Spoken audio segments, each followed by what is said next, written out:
No quiero envejecer. Capítulo 4. Vejez y pareja, desafíos y privilegios. Quizás uno de los miedos más comunes en todo ser humano sea llegar a la vejez solo. Desde algún lugar a todos nos gustaría entrar en esta etapa de la mano de alguien con quien recorrer los buenos de esos años y con quien compartir los miedos y desafíos que van apareciendo con el flujo natural de la vida. Los que han llegado o llegarán a ese momento con una sola pareja, sin duda tienen muchas cosas a favor y algunas en contra. Por un lado, es evidente que el haber caminado toda la vida con la misma persona se traduce en un conocimiento mutuo y una confianza que, si se suma a una relación basada en el amor, redunda en un vínculo fuerte y en un grado de amistad fortalecedor necesario para enfrentar los momentos difíciles de la vejez. Esto asegura cierta complicidad que, acompañada del buen humor, sin duda, podrá hacer de esta una edad provechosa y ayudará a la pareja a resolver y adaptarse de manera eficiente a las dificultades o desafíos a los que les toque hacer frente.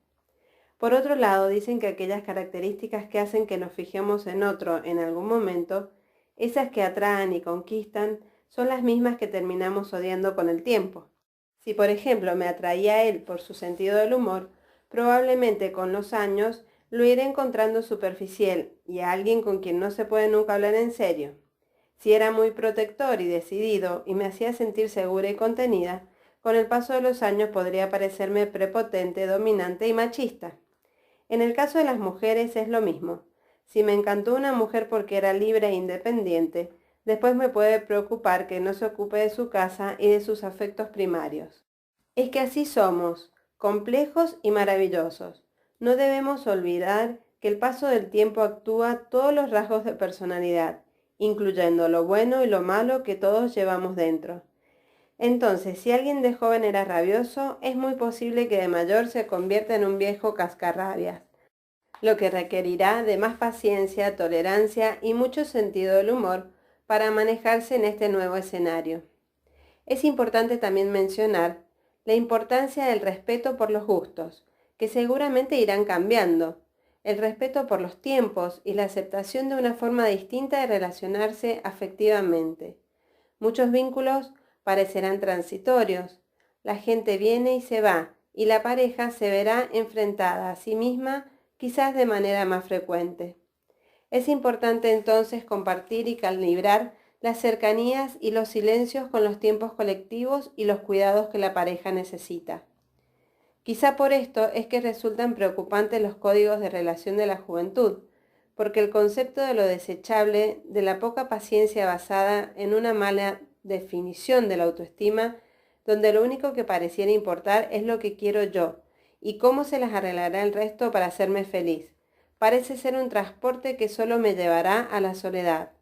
Las frases «yo no quiero tener problemas» o «prefiero solo que mal acompañado» desde algún lugar invitan a pensar que es el otro quien tendría que cambiar y no yo, y a creer que si no me dan lo que pido o de la forma en que lo necesito, lo más fácil es decir adiós. Aquí un tema importante parece ser en qué se invierte en la vida. Como veíamos en capítulos anteriores, estamos entrenados para invertir en cosas materiales. La seguridad económica nos ayudará, sin lugar a dudas, a enfrentar de buena forma el paso de los años y así reducir los miedos que este mismo proceso genera. De hecho, cada vez se escucha más el discurso de que si uno tiene dinero, resolverá de manera eficiente todos los problemas, asumiendo implícitamente que lo afectivo es secundario. En la vereda del frente de los que llegaron al final de su vida con una pareja única, están los valientes que decidieron romper una relación tóxica en beneficio de su salud mental y comenzar de nuevo. Aquellos que lograron darse cuenta de que estaban en una relación deformada, sin amor y con vicios irrecuperables.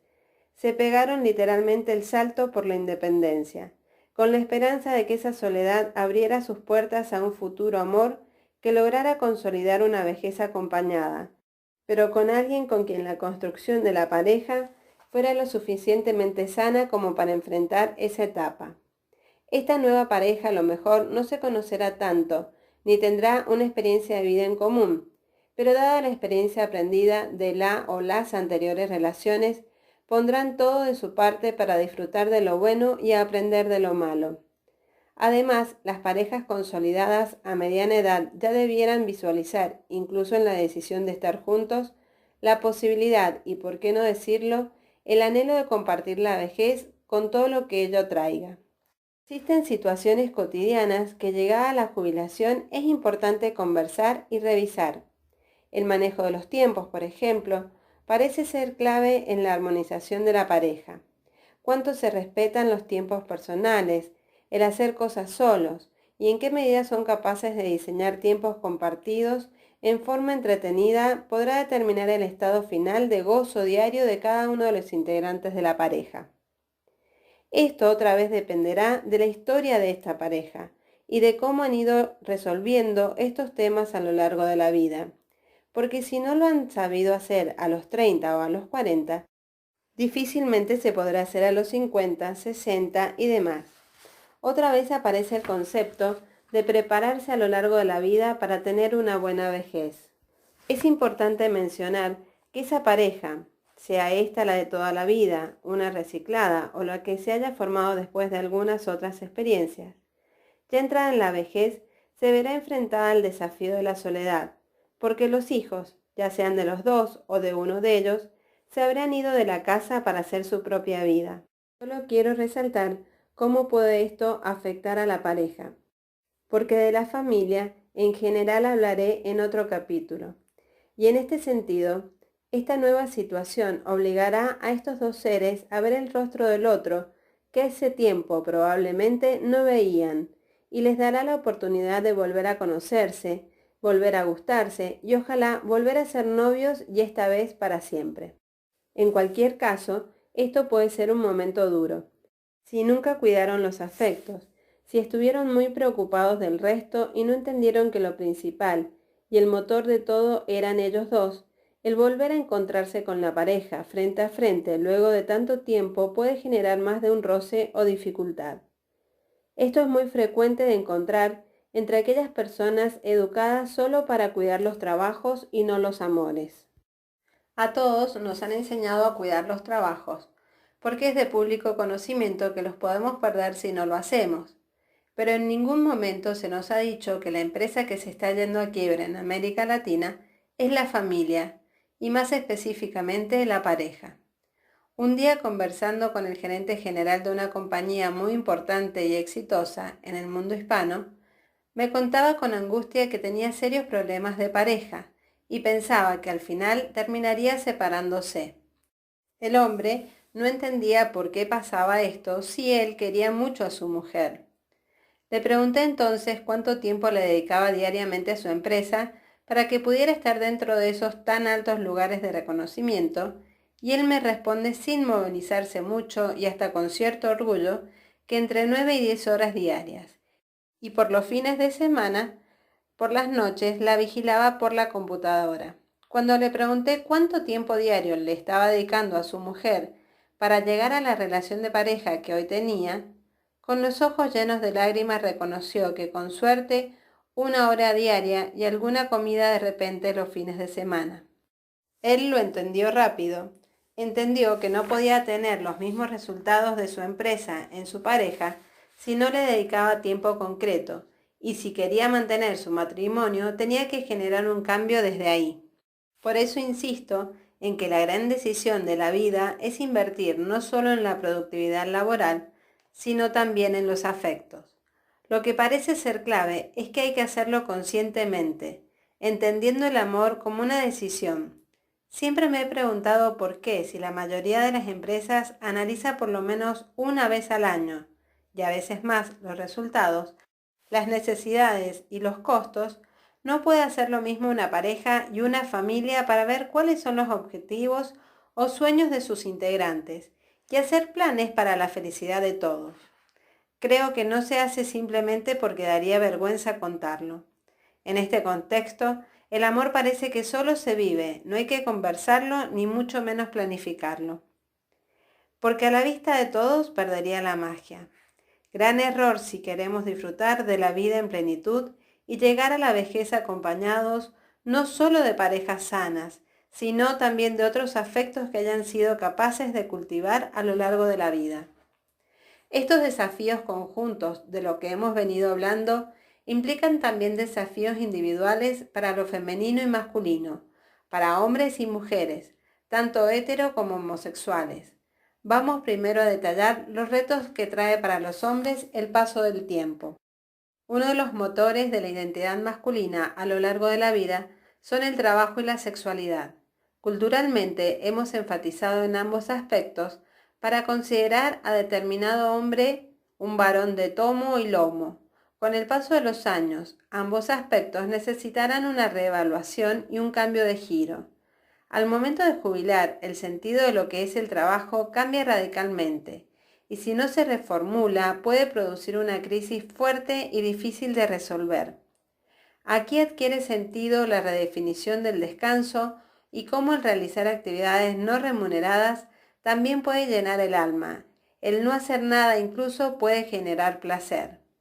Si ese hombre después de la jubilación necesita seguir trabajando, tendrá que armonizar dentro de sí mismo las contradicciones entre querer y descansar, y necesitar seguramente hacerlo, y no poder ponerlo en práctica por una obligación económica. Respecto a la sexualidad, el mandato del rendimiento muchas veces sobrepasa al placer y al cuidado del otro en el marco de un proceso que va más allá de la penetración. Cuando lo masculino se basa en la penetración y el rendimiento sexual, la carga puede ser muy pesada para los hombres con el paso del tiempo. Las consecuencias de esto pueden ser la adicción a la conquista permanente para probarse a sí mismos que pueden lograrlo, llegando a arriesgar relaciones estables, o incluso una depresión silenciosa que conduce a un círculo de aislamiento y soledad, que a su vez llevará a su mujer a sentirse igualmente sola, abandonada y sobre todo no necesitada por él, que es lo peor que le puede pasar a una mujer. Convengamos que para los hombres el mandato sexual es muy fuerte y debe ser agotador cuando se siente como un imperativo. Tener una erección y mantenerla durante el mayor tiempo posible es una presión social e interna muy difícil de manejar si es que no existe una buena comunicación con la pareja que logre llevar la sexualidad a otras dimensiones. De hecho, esta era una de las mayores preocupaciones de muchos de los hombres que participaron en la investigación, y aquí se concentraban casi todos sus miedos, independientemente de sus edades. No por nada el mayor consumo de Viagra se da en jóvenes entre los 30 y los 40 años. La presión por probar su potencia al primer encuentro sexual es tan alta que para no fallar toman medicamentos sin confiar en ellos o en la dinámica de la relación. Dice la gente sabia que cuando un hombre se logra liberar internamente de la presión y del mandato de ser un gran macho erector, es cuando mejor amante es. Esto porque llega a valorar tanto el proceso que el uso del pene pasa a ser un detalle dentro del contexto del disfrute de todo el cuerpo. De esta manera será posible recuperar y reconocer el valor de la palabra y las caricias como instrumentos de seducción. Por eso es tan importante que un hombre no ubique el centro de su identidad solamente en el trabajo y la sexualidad, sino que entienda que la admiración y el reconocimiento, esos elementos externos que tanto necesita conseguir, los obtendrá por otros caminos que van más por el cuidado de lo emocional. Solo de esta manera podrá desapegarse de los mandatos y empezar a disfrutar desde otro lugar. La estructura masculina funciona en forma natural en base a objetivos y por lo tanto los hombres suelen sentirse satisfechos con la llegada de las cosas. El camino en general no les interesa mucho. La gran tarea que tendrán entonces en la vida será retener, cuidar lo que tienen, para que el paso de los años no se les haga muy difícil. Un primer paso en esta dirección será aprender a decir lo que sienten, sobre todo a sus seres más queridos.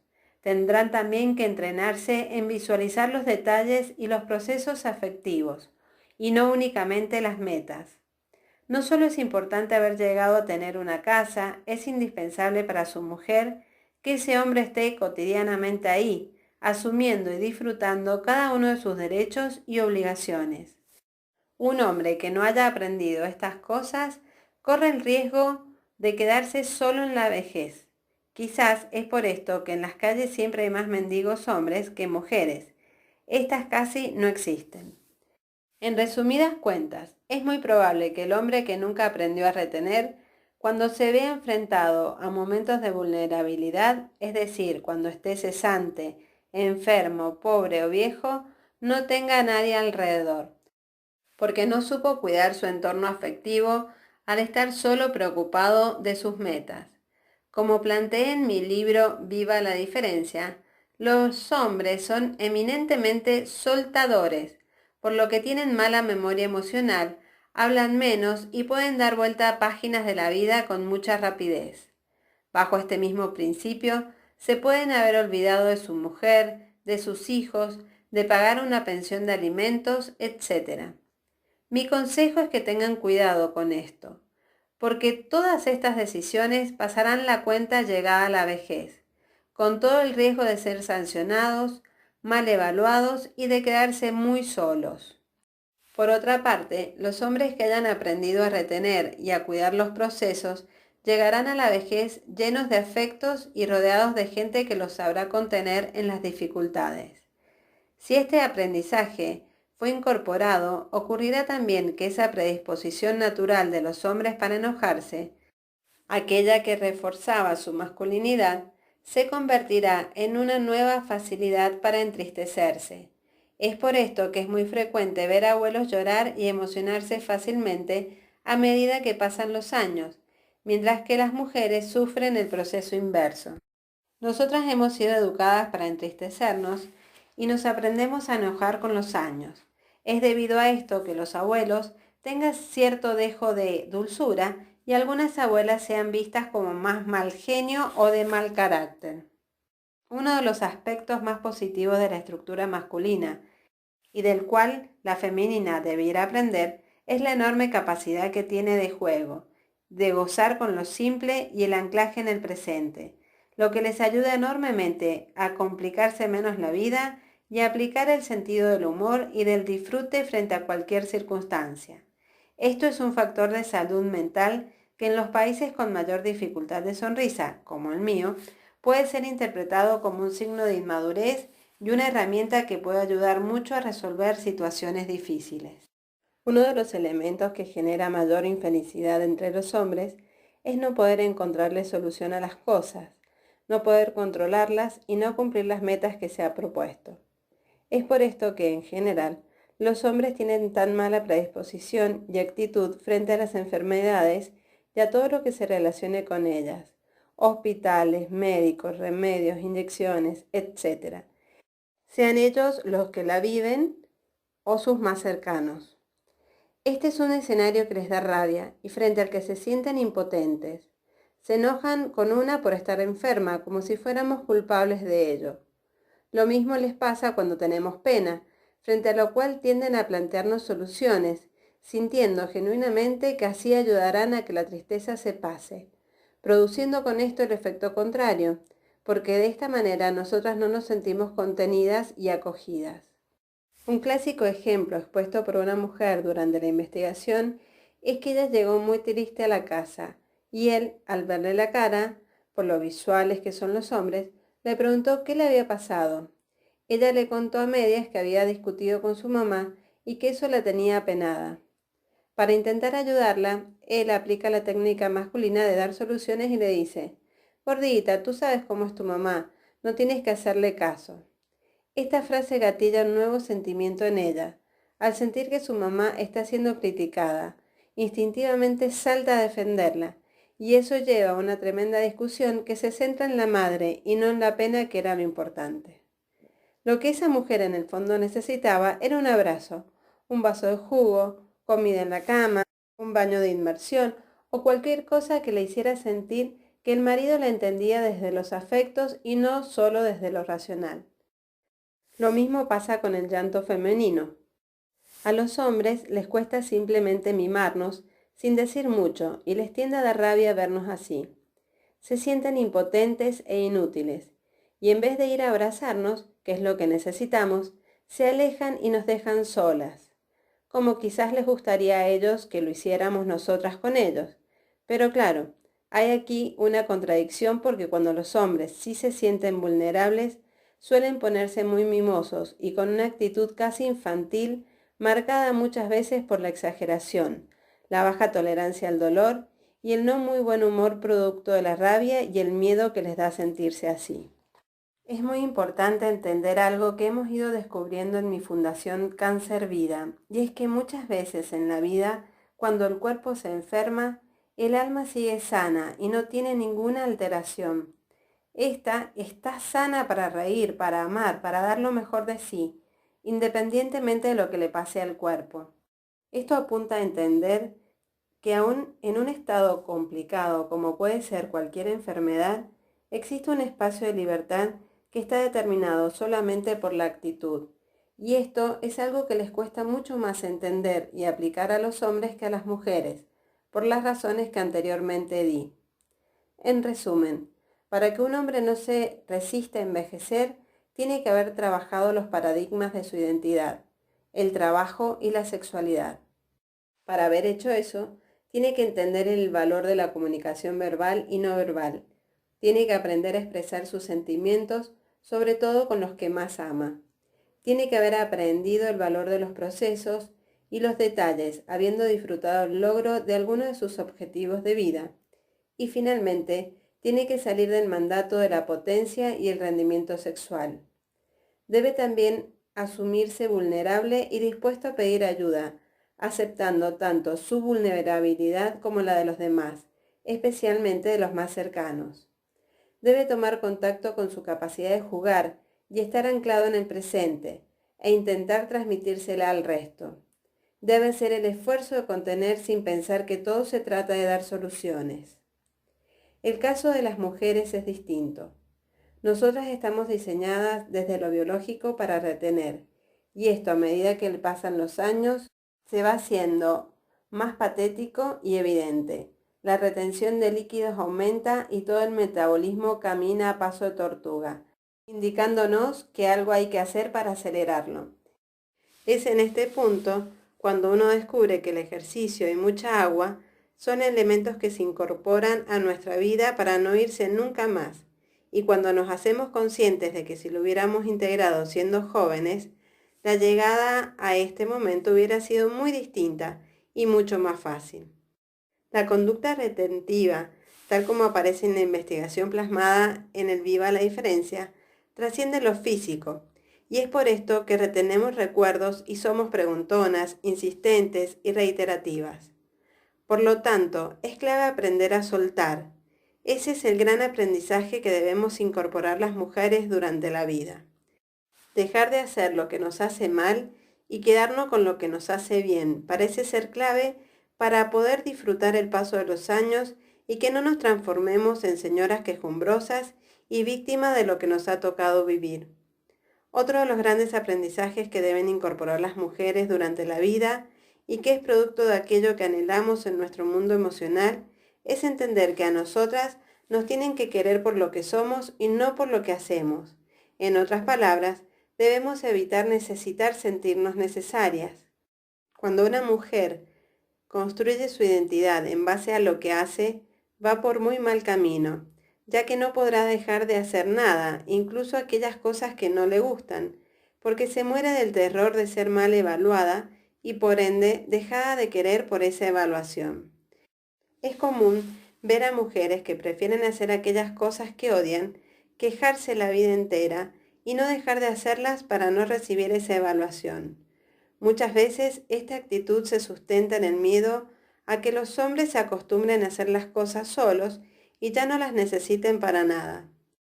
Si la mujer está centrada en lo que es, podrá soltar sin culpa, hacer las cosas sin quejarse, porque desde algún lugar las eligió, y ver el paso de los años como una liberación para conectarse con lo que le gusta y lo que siempre ha querido y antes no podía debido a sus responsabilidades y a su necesidad de sentirse necesaria. Es por esto que el nido vacío les afecta tanto a muchas mujeres, porque sin los hijos en la casa se quedan con la sensación de estar cesantes. el trabajo de cuidar a otros se les acabó y no saben qué hacer con su tiempo extra. De esta manera comprobamos que aquellas mujeres que han desarrollado proyectos personales a lo largo de su vida no les afecta por igual la partida de los hijos. Seguramente en el camino aprendieron a soltar y a disfrutar del presente. Si bien las mujeres juegan menos y suelen enrabiarse más con el paso de los años, es como si fueran perdiendo la dulzura. También es cierto que eso lo pueden cambiar si han trabajado su mundo interior y valorado los procesos y detalles, que es la gran fortaleza femenina. Es por eso que casi en el 100% de los casos, la vejez femenina es una vejez acompañada, con muchas o pocas personas, pero importantes para ella. Sus desafíos entonces serán aprender a pedir ayuda cuando la necesiten, decir no cuando no quieran o no puedan hacer algo y sobre todo de dejar de echarle la culpa al mundo entero de lo que les pasa, haciéndose cargo y siendo protagonistas de su vida y no víctimas de la misma. En términos sociales y afectivos, necesitan ser escuchadas y poder mostrarse vulnerables. De este modo surge la importancia de los grupos que son un buen lugar, sobre todo si no tienen pareja, para socializar y recuperar esa capacidad de juego a la que aludíamos, siempre y cuando esos grupos no se conviertan en instancias para hablar de enfermedades, médicos y de todos los seres conocidos que han muerto o están enfermos. En relación a la sexualidad, si bien esta no construye nuestra identidad, como en el caso de los hombres, no es menos cierto que debemos hacernos cargo de ella desde el placer y no como una carga, que es como muchas mujeres lo viven. Como afirmé en mi libro Lecciones de Seducción, las mujeres a lo largo de la vida necesitamos sacar a la prostituta que llevamos dentro para amigarla con la mujer responsable, trabajadora y productiva que sacamos a la calle todos los días. Solo de esta manera podremos entender el paso de los años sin maximizar el tema del cuerpo como única fuente de erotismo y entenderemos que la conducta de juego basada en el encanto es mucho más poderosa como un arma de seducción que unos pechos parados y un cuerpo sin nada de grasa. Por lo demás, no debemos nunca olvidar que lo que las mujeres consideramos atractivo y que juramos que lo es también para los hombres, no siempre es así. Ellos opinan muy distinto. En la investigación surgieron muchos casos de hombres que contaban que habían salido de viaje y que en el intertanto sus mujeres se habían operado la cara. La sensación de rechazo que ellas percibieron en sus maridos al volver fue muy difícil de sanar. Literalmente lo que ellos sentían es que estas eran otras mujeres y que ellos amaban a las anteriores. Es importante mencionar que uno de los aspectos que las mujeres tenemos que trabajar durante la vida para asumir el paso de los años con alegría y agradecimiento es la disminución de la queja. No solo porque a nosotras mismas nos hace mal mostrarnos siempre como insatisfechas, sino porque en el fondo la queja es simplemente un mal hábito que cuando no se supera deja en los demás una sensación de amargura y de poca realización. Es por esto que es fundamental entender que la mayor causa de infelicidad femenina es el mal manejo de los tiempos personales y el intentar parecer felices sin hacerse cargo de nada. Ambas cosas generan mucha ansiedad, que es lo que tiende a explicar conductas femeninas típicamente ansiosas, como los problemas con la alimentación, al alcohol o comerse las uñas, entre otras. Una forma de reparar esto es diseñar tiempos personales para nosotras, hacer cosas con las manos para reducir la ansiedad y hacernos cargo de nuestra historia para disfrutar de la vida plenamente. Esto se refuerza cuando se valora lo que se tiene por sobre lo que nos falta y se supera la costumbre de la queja. Quizás es por esto que, de acuerdo a muchos estudios, las mujeres dicen estar menos satisfechas con sus vidas en un porcentaje cercano al 53% y los hombres, por el contrario, en un porcentaje del 63%, afirman que evalúan positivamente sus experiencias de vida. Si bien en Chile el 57,5% de los adultos mayores vive en pareja o tiene una pareja puertas afuera, es importante proyectar cómo serán los viejos del futuro, dada la falta de estructura de pareja que impera hoy y que abre mucho la posibilidad de enfrentar esta edad sin pareja ni hijos, lo cual configura un escenario absolutamente distinto para sobrellevar la vulnerabilidad de esta etapa. Será interesante estar viva para poder investigarlo. En el caso de los viudos, el 24,6%, y los que viven solos por opción propia, el 11,8%, la conducta parece ser distinta en hombres y mujeres. Los hombres parecen tener mayor dificultad para aceptar la soledad y tienden a rehacer sus vidas afectivas con mucha mayor rapidez que las mujeres, entre quienes es más común quedarse solas y dedicar su tiempo al trabajo si lo tienen, a su casa, hijos y nietos. El enfrentar esta etapa quedándonos solos, ya sea voluntaria o involuntariamente, invita a redefinir los tiempos, los amigos y las predisposiciones a realizar actividades que llenen la cotidianidad, pero que a la vez respeten los tiempos de soledad que se empiezan a agradecer en algunos momentos. Aquí es fundamental el tema de la sociabilidad, ya sea con amigos, vecinos o familiares. Hacer ejercicio, manejar tecnología, redes y una buena alimentación parecen ser claves importantes para vivir este proceso. El hecho de que las mujeres vivan mejor su estado de soledad y asuman con cierta nostalgia pero con comodidad el quedarse solas, se debe a un factor por el cual en un momento de la vida reclamamos, y es la familia y el control que ejercemos en nuestras casas, lo cual en situaciones de separación o duelo nos ayuda a seguir con una cotidianidad que los hombres en su mayoría, porque siempre hay excepciones, no conocen ni manejan, lo que lo convierte en una prueba a la clásica definición de masculinidad. Eso que en algún momento las mujeres vemos como una carga, en otros se transforma en nuestro gran aliado, porque los hombres, llegado el momento de enfrentar la soledad, quieren mantener la acción y el movimiento, y desde ahí salen a conquistar para seguir acompañados. Las mujeres buscan sentirse más jóvenes para responder al mandato social de belleza y estar cerca de sus vínculos afectivos. Aunque esto es solo una tendencia, no se puede generalizar, sobre todo hoy cuando los hombres mayores también están preocupados por el físico y son mucho más afectivos que muchas mujeres. Es un hecho que hay más mujeres que hombres, alrededor de 8 hombres por 10 mujeres, proporción que aumenta después de los 80 años, pasando a ser 6 por 10. Por lo tanto, es muy probable que las mujeres igual terminemos nuestras vidas solas o sin pareja. Lo clave es que hombres y mujeres por separado aprendamos a vivir la vida con mayor libertad, goce y cuidando constantemente los afectos. Esto parece ser más importante que tener muchos recursos que de nada sirven si no hay con quien compartirlos y si no nos ayudan a curar lo que nos pasan. Son muchos los aprendizajes que debemos incorporar, mucha la tolerancia a desarrollar, paciencia, aceptación y por sobre todo mucho sentido del humor para caminar por los años con una actitud de agradecimiento y alegría, independientemente de los dolores emocionales y físicos que nos toquen enfrentar. Parece que al igual que con el cuerpo, depende de cómo vivimos nuestros afectos y de dónde estemos haciendo nuestras inversiones, tanto emocionales como materiales, el cómo recibiremos el paso de los años.